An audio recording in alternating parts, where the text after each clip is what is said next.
Hello दोस्तों, आपका स्वागत है आपके अपने चैनल जय मां सती कुमारी मौजमपुर आरा में। हमने बीए फर्स्ट सेमेस्टर से लेकर बीए थर्ड सेमेस्टर तक के सभी सिलेबस को कवर कर लिया है एंड आई होप आपने एग्ज़ाम भी दे दिया होगा और सारी चीज़ें एंड हो चुकी होंगी। फोर्थ सेमेस्टर में अगर आप हैं एंड आने वाले एग्ज़ाम के लिए प्रिपरेशन करनी है तो ये वीडियो आपके लिए बहुत ज़रूरी है।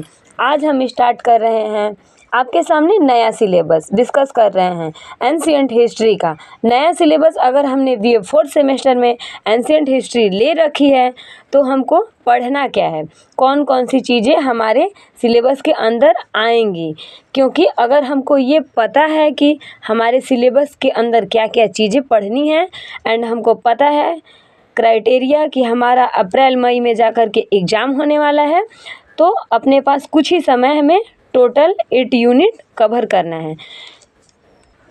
ये आपके सामने जो न्यू सिलेबस एंशिएंट हिस्ट्री का, इसका नाम है political history of south Indian, मतलब साउथ इंडिया का पॉलिटिकल हिस्ट्री जो है दक्षिण भारत का राजनैतिक इतिहास।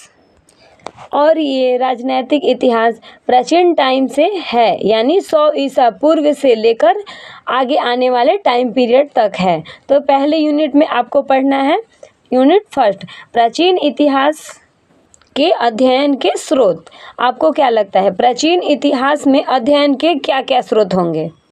प्राचीन काल में इतिहास के अध्ययन के 2 महत्वपूर्ण स्रोत हैं। सबसे पहला है पुरातात्विक स्रोत, दूसरा है साहित्यिक स्रोत। पुरातात्विक यानी ज़मीन से खुदाई करके गुफाओं के माध्यम से तो फिजिकली हमें चीज़ों के रूप में देखने को मिलता है, वो है पुरातात्विक स्रोत। और दूसरा है जो साहित्यों में, रचनाओं में जो लिख करके रखा हुआ है, उनके माध्यम से हम इतिहास को जानने के लिए जाएंगे, तो हमें इन सब को डिटेल में पढ़ना है।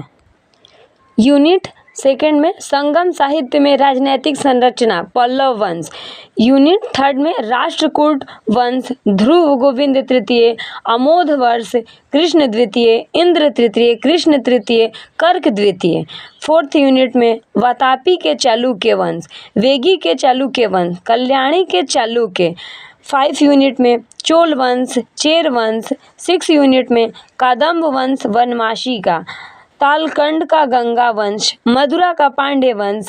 7th यूनिट में देवगिरी का यादव वंश, वारंगल का काकनीय वंश, द्वार समुद्र का होयसल वंश।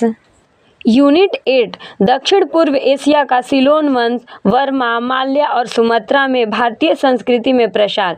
दक्षिण पूर्वी एशिया में सिलोन नाम का एक वंश रहा है जो काफ़ी महत्वपूर्ण रहा था। तो उस टाइम पीरियड पे वर्मा, माल्या और सुमात्रा हमारे पड़ोसी राज्य थे जिसमें भारतीय संस्कृति का प्रचार प्रसार हो रहा था। ये सब आपको यूनिट नंबर 8 में पढ़ना है। आई होप ये वीडियो आपको पसंद आया होगा।